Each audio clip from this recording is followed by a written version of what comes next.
तो hello everyone दोस्तों, क्या हाल चाल आप लोगों का। तो आज है हमारा 1000 वीडियोस की सीरीज का 162 नंबर का वीडियो। सो फ्रेंड्स, आज का जो मैंने क्वेश्चन लिया है डिफरेंशियल इक्वेशन का, वो है 1 + x² dy/dx is equal to e⁻tan inverse x minus में y।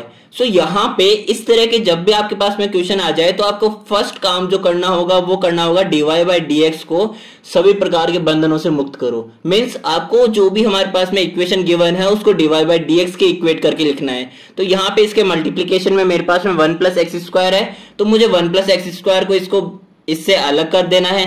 तो यहां से e⁻tan इनवर्स x के डिवाइड में चला जाएगा 1 + x² and minus y upon में 1 + x² आ जाएगा। अब यहां से अगर मैं dy/dx प्लस y 1 अपॉन में 1 + x² is equal to e⁻tan inverse x divided by 1 + x² लिखता हूं, तो यहां से आप एक चीज नोटिस करेंगे कि ये मेरे पास में फॉर्म बन चुकी है लेबनिज लीनियर इक्वेशन के लिए। लेबनिज लीनियर इक्वेशन या फिर लीनियर डिफरेंशियल इक्वेशन की जो स्टैंडर्ड फॉर्म होती है वो हमारी होती है dy/dx प्लस में py is equal to q। जहां से हमारे पास क्या कंडीशन होती है कि हमारा जो p और q आया है वो हमारा फंक्शंस ऑफ x होगा, वो हमारा फंक्शंस ऑफ x होगा। ओके, अब ये चीज आप किस तरह से याद कर सकते हो कि हमारा जो dy/dx है y का विथ रेस्पेक्ट टू x हो रहा है ना डिफरेंशिएशन, तो यहाँ पे हमारे पास में जो p एंड q है वो भी फंक्शंस ऑफ x होंगे, जिसके रेस्पेक्ट में हमारा जो डिफरेंशिएशन हो रहा है उसी के हमारे फंक्शंस होंगे p and q। Okay, and dx का ही आगे भी इसका काफी रेफरेंस है, वो भी मैं बताता जाऊंगा स्टेप बाय स्टेप।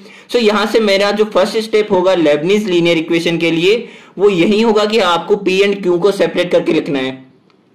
तो यहां से मैंने p की वैल्यू निकाल ली है 1 अपॉन में 1 + x² है एंड q की वैल्यू आ गई है e⁻tan inverse x divided by 1 + x²। Okay, so यहां से जो हमारा सेकंड स्टेप होगा वो होगा हमें कैलकुलेट करना है इंटीग्रेटिंग फैक्टर को। सो इंटीग्रेटिंग फैक्टर के लिए हमारा फॉर्मूला होता है IF is equal to e⁻p dx। देखिए मैंने कहा था ना, जब हमारे पास में x के रेस्पेक्ट में डिफरेंशिएशन हो रहा है तो यहाँ पे भी हमें इंटीग्रेशन x के रेस्पेक्ट में ही करना है, क्योंकि p एंड q तो हमारे फंक्शंस ऑफ x ही है ना। तो यहाँ से हमें p की वैल्यू क्या है 1 अपॉन में 1 + x²। इसका जब आप x के रेस्पेक्ट में इंटीग्रेशन करेंगे तो 1 अपॉन में 1 + x² का तो आपका रटा हुआ है 11th 12th क्लास में, हमने खूब पढ़ा है कि 1 अपॉन में 1 + x² का क्या होता है tan इनवर्स x होता है। तो यहां से मेरे पास इंटीग्रेटिंग फैक्टर की वैल्यू आ जाएगी e⁻tan inverse x। Okay, so finally इसका जो थर्ड स्टेप आता है, इसका लास्ट स्टेप वो आता है कि हमें complete solution of Lebanese differential equation किस तरह से लिखना है। सो उसके लिए हमारे पास फॉर्मूला होता है y multiplication integrating factor is equal to integration of q multiplication integrating factor plus में इंटीग्रेटिंग कांस्टेंट c। सो यहां से हमारे पास में इंटीग्रेटिंग फैक्टर की वैल्यू हमें पता ही है e⁻tan इनवर्स x है एंड e⁻tan इनवर्स x के साथ में हमें लिख देना है q को and e⁻tan inverse x divided by 1 + x² को x के रेस्पेक्ट में इंटीग्रेट कर देना है। ओके, तो यहां से इसको इंटीग्रेट करने के लिए आपको कंसीडर करना पड़ेगा e⁻tan इनवर्स x को t के लिए। ठीक है, अब यहां से जब आप e⁻tan इनवर्स x का डिफरेंशिएशन करेंगे तो मेरे पास आएगा एक्सपोनेंशियल का, तो एक्सपोनेंशियल ही आएगा एंड जब इसके पावर का करेंगे तो tan इनवर्स x का क्या हो जाएगा डिफरेंशिएशन 1 अपॉन में 1 + x² and dx is equal to t का हो जाएगा dt।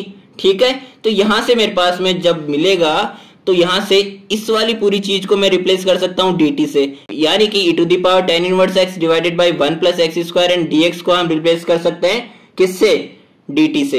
And e⁻tan inverse x को हम क्या कह देंगे t, तो हमारे पास t के रेस्पेक्ट में इंटीग्रेशन क्या हो जाएगा t²/2 एंड c हमारा integrating constant as it is रहेगा।